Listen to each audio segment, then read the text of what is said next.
Very good morning students. Last video में मैंने आपको बोला था आज हम वीबीटी देखेंगे और वीबीटी में वैलेंस बॉन्ड थ्योरी में हम क्या क्या कॉम्प्लेक्स कंपाउंड की प्रॉपर्टीज़ को एनालाइज कर सकते हैं वो आज हम समझेंगे। तो वैलेंस बॉन्ड थ्योरी में जैसा कि ये बात हमें एनालाइज हो जानी चाहिए, सबसे पहले हमें हाइब्रिडाइजेशन निकालने का मेथड पता चल जाता है। इसमें कितने अनपेयर्ड इलेक्ट्रॉन है इसके बारे में भी हम वीबीटी से पता लगा सकते हैं। इसकी ज्योमेट्री क्या आ रही है, अगर हाइब्रिडाइजेशन आ जाएगी तो हाइब्रिडाइजेशन के बिहाफ पर हम इसके शेप को, ज्योमेट्री को ये भी एनालाइज कर सकते हैं। किसी कॉम्प्लेक्स कंपाउंड की ज्योमेट्री कैसी है, उसका स्ट्रक्चर कैसा बन रहा है, तो हम ये भी एनालाइज कर सकते हैं।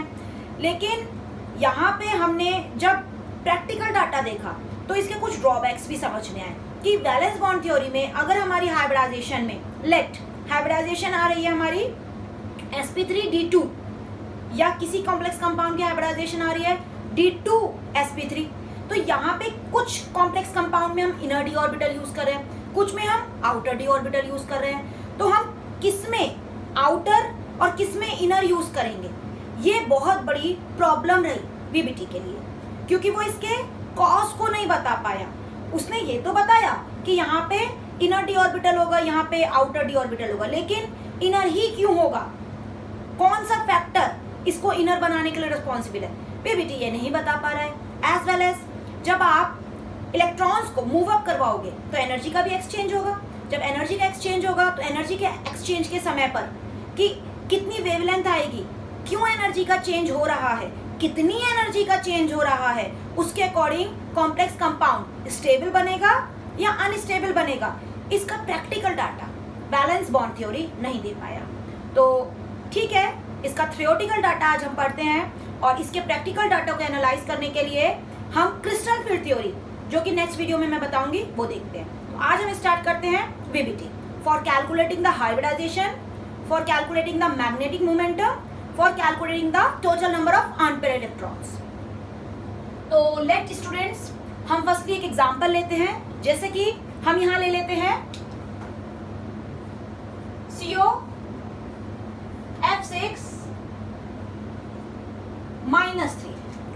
तो इस कॉम्प्लेक्स कंपाउंड के लिए हमें हाइब्रिडाइजेशन अगर कैलकुलेट करनी है तो हमें क्या क्राइटेरिया अप्लाई करना चाहिए। सबसे पहले दिए गए सेंट्रल मेटल की ऑक्सीडेशन नंबर कैलकुलेट करनी है। और जैसा कि यहां से हमने एनालाइज किया, अगर हमने इसकी कैलकुलेशन करी तो इसका ऑक्सीडेशन नंबर आया, कोबाल्ट का ही ऑक्सीडेशन नंबर आया +3 ऑक्सीडेशन नंबर का क्या मतलब है, दैट मींस कोबाल्ट ने +3 इलेक्ट्रॉन्स को लूज किया। तो सबसे पहले मैं इसका EC लिखूंगी। अगर मैंने कोबाल्ट का EC लिखा तो रिगार्डिंग टू दैट कोबाल्ट का एटॉमिक नंबर होता है 27 के लिए जब आप इसका EC लिखोगे तो 18 को हम इंडिकेट करने के लिए सीधे आर्गन यूज कर लेते हैं। 4s2 3d7।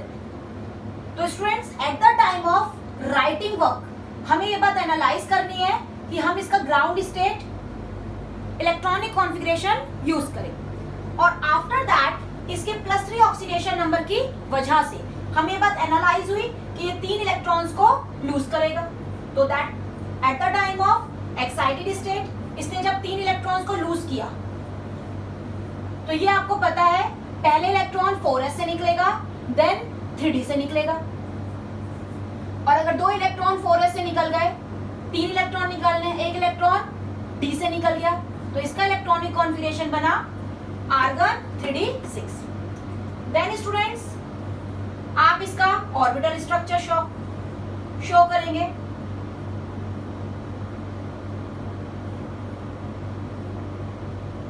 होल्स रूल के अकॉर्डिंग इसमें इलेक्ट्रॉन्स को फिल करेंगे एंड आफ्टर दैट इसके जो वेकेंट ऑर्बिटल है आप उनको भी ड्रॉ करके रख लेंगे। तो ये आपका हो गया 3d, ये आपका हो गया 4s, ये आपका हो गया 4p। तो स्टूडेंट्स, यहां आप ये बात एनालाइज करिए, ये जो लिगेंड है ये हेक्साडेंटेट है, दैट मींस एक फ्लोरीन एक लोन पेयर को प्रोवाइड करेगा, 6 फ्लोरीन 6 लोन पेयर को प्रोवाइड करेंगे। किसके लिए? सेंट्रल मेटल के लिए। दैट मीन्स यहाँ पे इसका कोऑर्डिनेशन नंबर 6 है, तो यहाँ पे हमें 6 वेकेंट ऑर्बिटल्स रिक्वायर्ड है। 3d तो फुल है, अब 4s में एक ही ऑर्बिटल है, 4p में 3 ऑर्बिटल है। दैट मीन्स अगर मैं एक लोन पेयर यहाँ फिल कर दूं, रिमेनिंग 3 इधर फिल कर दूं, तो टोटल 4 ही लोन पेयर तो मैं फिल कर पाई। अब इसके रिगार्डिंग 4s 4p के बाद 4d,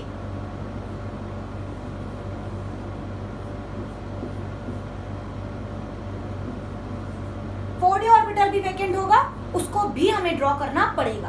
तो यहां से आपने बात एनालाइज करी, एक फ्लोरीन एक लोन पेयर दे रहा है, और फ्लोरीन कितने स्टूडेंट्स आपके पास 6। तो रिलेटेड टू दैट क्रॉस हम ये बात एनालाइज कर सकते हैं। यहाँ पे इसकी हाइब्रिडाइजेशन एक s ऑर्बिटल यूज करने की वजह से s, 3p ऑर्बिटल यूज करने की वजह से p3, 2d ऑर्बिटल यूज करने की वजह से d2 हो जाएगी। तो यहाँ पे इस कॉम्प्लेक्स आयन की हाइब्रिडाइजेशन sp3d2 होगी। और जैसा कि आप देख सकते हैं यहाँ पे अनपेयर्ड इलेक्ट्रॉन्स भी हैं, तो हाइब्रिडाइजेशन हो गई sp3d2, unpaired electrons represented by n कितना हो गया यहाँ पे 4। और अगर ये complex compound unpaired electrons contain कर रहा है तो इसका मैग्नेटिक मोमेंटम भी जरूर होगा, जो कि हम एनालाइज करते हैं म्यू से। Mu equals to √n+2। तो यहां से आप n की वैल्यू पुट करके n इक्वल्स टू 4 पुट करके मैथमेटिकली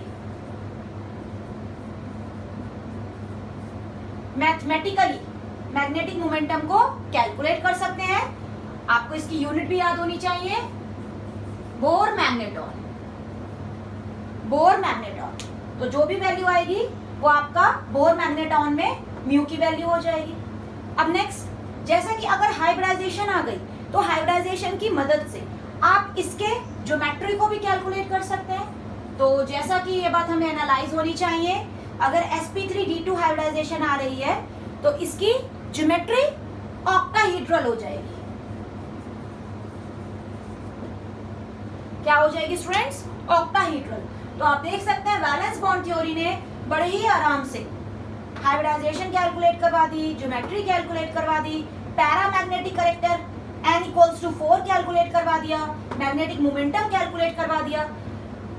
लेकिन प्रॉब्लम क्या आई, अगर यहीं पे इसी कॉन्सेप्ट में हम लिगेंड को बदल दें, कुछ लिगेंड्स इन अनपेयर्ड इलेक्ट्रॉन्स की पेयरिंग करवा देते हैं, पेयर। और वो क्यों करवा देते हैं? वैलेंस बॉन्ड थ्योरी इस बात को एनालाइज नहीं करवा पाई। जैसे एक एग्जांपल लेते हैं, इसको नोट करिए। लेट वी आर टेकिंग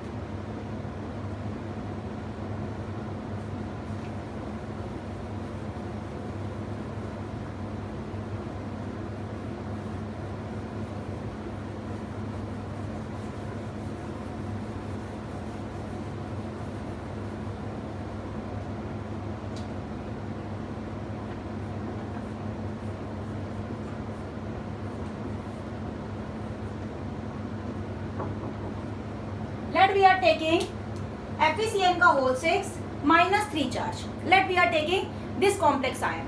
तो इस कॉम्प्लेक्स आयन में लास्ट की तरह सबसे पहले आपको आयरन का ऑक्सीडेशन नंबर शो करना है, दैट विल बी +3। फिर आप इसका इलेक्ट्रॉनिक कॉन्फ़िगरेशन लिखेंगे ग्राउंड स्टेट में एंड देन एक्साइटेड स्टेट में। ग्राउंड स्टेट के लिए 26 atomic number will show, argon 4s2 3d6। अगर इसका oxidation number you can see +3 है तो आप इसमें से अगेन 3 इलेक्ट्रॉन्स रिमूव आउट करोगे, then its electronic configuration will be argon 3d5 4s0। Again as such आप d ऑर्बिटल को ड्रॉ करोगे, होम्स रूल के अकॉर्डिंग उसमें इलेक्ट्रॉन्स को फिल करोगे।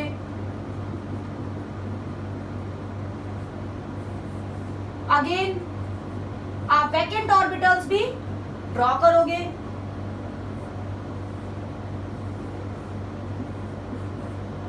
तो रिलेटेड टू दैट यहां पे Cn ने इस इनर डी ऑर्बिटल के पैरामैग्नेटिक बिहेवियर को रिड्यूस कर दिया और एक एक करके ये paramagnetic electrons, unpaired electrons diamagnetic में चेंज होने की टेंडेंसी शो करने लगे.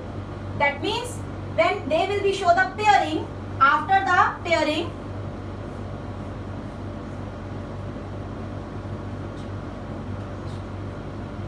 Cn की वजह से ये electrons by default paired up हो जाएंगे और बिकॉज ऑफ दैट रीजन ये दो ऑर्बिटल वेकेंट हो गए. और अगर ये दो ऑर्बिटल वेकेंट हो गए तो filling of lone pair which will be provided by ligands will start from this inner D orbital.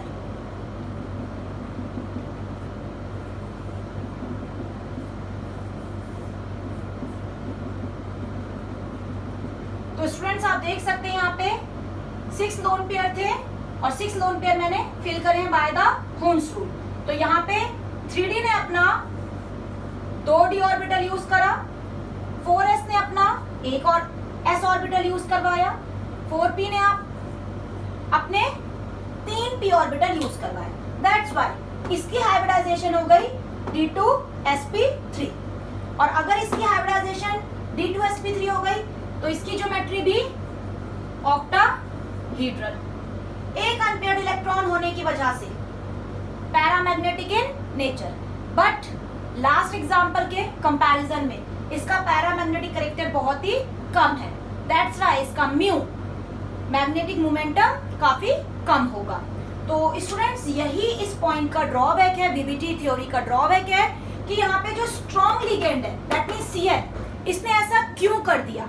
जबकि लास्ट वीडियो में हमने ये बात देखी थी, लास्ट पॉइंट में हमने ये बात देखा था कि Cl है, फ्लोरीन है, ये वो पॉइंट शो नहीं कर पा रहे, वो पेयरिंग शो नहीं कर पा रहे.